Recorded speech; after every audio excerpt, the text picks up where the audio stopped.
All right. Well, more or less ready. Okay. So quality, I saw some comments. I was just looking for a question, actually. I was looking at the comments of yesterday's video, and some people say that the audio's choppy and the video's choppy. I'll tell you why that is. It's because I have shit internet. That's why I have to do live now. I can't even do, say if I used to pre-record videos on my iPhone, and then I'd upload them to YouTube. And I actually can't do that now. If I, even just a 6-minute video, if I try and upload that to YouTube, it takes about 3 days. So, and then it just times out. It's the most frustrating thing. Having a slow internet actually is the most frustrating thing.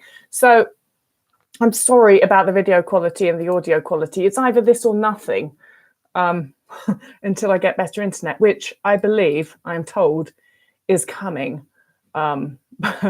But it probably won't be for months yet. So we're just going to have to be patient and deal with the shitty video quality. And then somebody else has said the annoying the live streams are put out in the middle of the night in the UK, so you can't ask questions. Well, I'm sorry. Like, I have a job and I'm just trying to do my best. You're just going to have to take the live streams when I have 5 minutes to do them. And if that will just have to be the time of day that suits me. All right. So I'm just looking at a question here.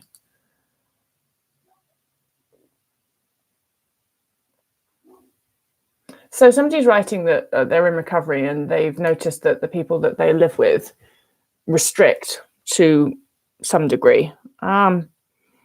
Yes, and that's the sort of thing that you notice when you're in recovery, when you actually start eating without restriction and you realize that you actually eat a lot more than most other people. And then you start to sort of see people that, so there were people that say when I was restricting heavily in my eating disorder, people that I thought ate rather well. And then when I started really unrestricted eating, I started to notice that they actually restricted as well. Restriction in our culture is relatively normalized. It doesn't mean it's right, though.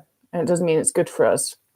And it doesn't mean that somebody is happy doing it. And it doesn't mean that their body's happy doing it. Body weight suppression exists a lot in our culture. And you just got to focus on, well, that's that person's choice. And that's between them and their body if they want to restrict. And what I'm dealing with is between me and my body. You just do what's right for you. So Recovery Bakes says, any tips to deal with night sweats? I've been struggling with them so badly and waking up during the night due to them. I understand the reasoning behind any tips to help.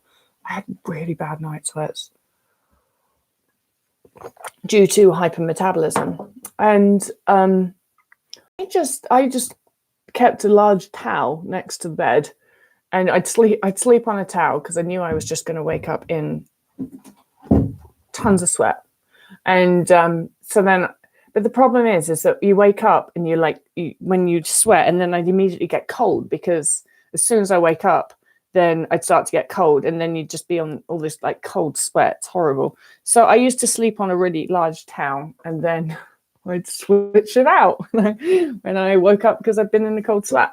So I don't know. I don't know if that's what you're looking for. That's about the most tip that I can deal with. And they do go away and they get better as you come out of energy deficit. So that's the good news. And then Recovery Bake says as well, if you had any tips on becoming a recovery coach, what were your first steps? So when I started being a recovery coach, recovery coaching wasn't a thing. And I just sort of, I don't know, I just started writing a blog and people started contacting me and asking for help. And for many years, I just didn't charge anything. And then I had so many people asking for help that I had to give up my job. And that was before there were any sort of courses to become a recovery coach or any of that crap. So I don't really have any tips on being a recovery coach. You've got to be fully recovered. That's actually, that is a tip, isn't it? Yeah, first step to becoming a recovery coach is getting your ass completely and fully recovered, because you would be a really, really shit recovery coach if you recovered. And that can take a long while. So that's the thing to focus on. So Teal Dragonfly. Hi, Tabitha. I'm in recovery myself, and my good friend has relapsed with anorexia. I'm trying hard to help her, but she won't take any help. It's so hard seeing her destroy herself at the same time. Well, that's really nice of you to worry about your friend, but you're in recovery yourself, and you've just got to focus on you. You can't make someone else recover. And maybe a part of you wants to kind of like get her in recovery so that you're eating, just because your eating disorder might not like it, that she's not in recovery and she's restricting and you're not letting yourself restrict, and maybe it would make your recovery easier if everybody else was just eating loads of food. So sometimes you got to look at why is it so important to me? And it might just also be, oh, well, you just wrote that my eating disorder is being competitive and struggling with my own eating now. Yeah, exactly, right?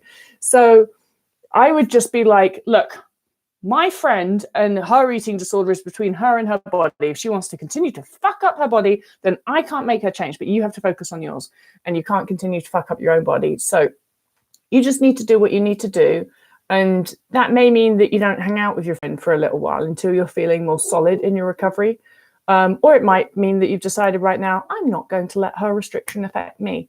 In fact, I'm going to make it motivate me to eat even more, to show her how it's done. So I think that as long as you focus on getting yourself better, Teal Dragonfly, then you're going to be okay. Same goes for you, Kerry.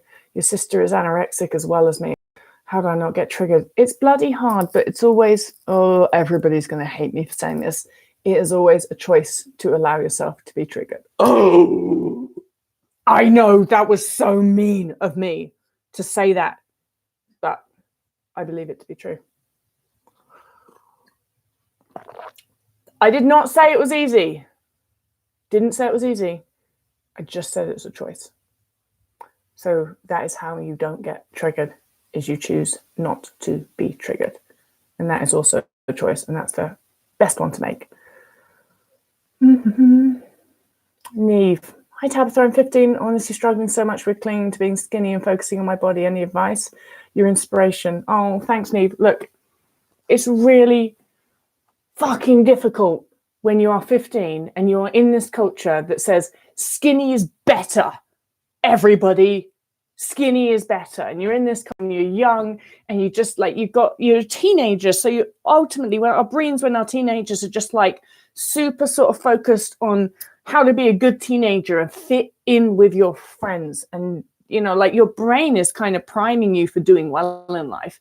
And your brain's really looking at the messages from the culture and social and being like, the message is to be thin. That's how I do well in life. So that's what I got to do. Like when you, I don't know about anybody else, but when I started to get 20s and 30s, fewer fucks given about anything like that. I didn't give a ton of fucks when I was 15, but even less right now. And so your brain is naturally just going to be so hyper focused on how to be popular, what it means to be popular, what your friends are doing, all of this stuff.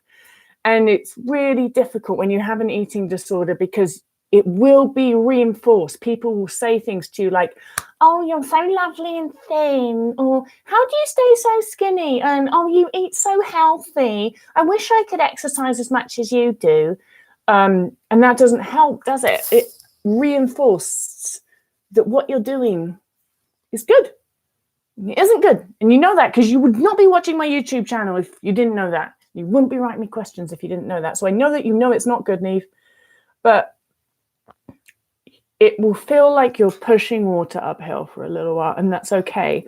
Because, well, what will have to happen, Neve, is you will have to grow up quicker than a lot of your friends. Because you've got to kind of like jump 5 years forward to get to sort of being in your 20s where you get fewer shits about what people think.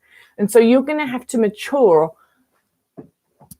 big step up, and you're going to have to get to a place where you're like, I'm responsible for my body. I'm responsible for looking after my body. And like, when I was 15, I didn't want to be responsible for anything. Barely look after a hamster. So I feel I get it, Neve. Like it's really difficult when you're that young, but I know that you're obviously on it and you obviously want to recover, and you're just going to have to kind of like put blinkers on like they do with horses, Shire horses. You got to put your blinkers on and focus forward. Like, what is true health? Because if you can learn this shit now, like true health is actually cooperating with your body, listening to your body, trusting your body, then you're just going to have a really wonderful rest of your teens and 20s. And you can do that. And I really wish that at 18, because that was really when my onset was, I wish at 18 I had been half as smart as you are now and actually listening to this kind of shit and thinking, how can I get out of it? Because my early 20s were a wash and my late teens were a wash. I did not have any fun. I didn't have any life. And I think that you are going to do way better than that. And I think that you are going to actually listen, get yourself recovered, grow up in front, like ahead of everybody else. You're going to be way more mature than your friends because you have to mature so much mentally to recover from an eating disorder. But that will be a great thing because it just means by the time you're 20, you'll be like the smartest person ever. So that was a very long answer. But I hope that helps. I actually have to go. Hello, Andres. But I'm looking at these now because I'm going to try and get online tomorrow, and I'm going to try and answer some of these ones that you guys are writing in now because I know I have to go. But good luck, everybody. Have a great weekend. I'll be having a glass of wine or 3 later on with some cheese. Someone mentioned cheese, but anyway, all right, bye.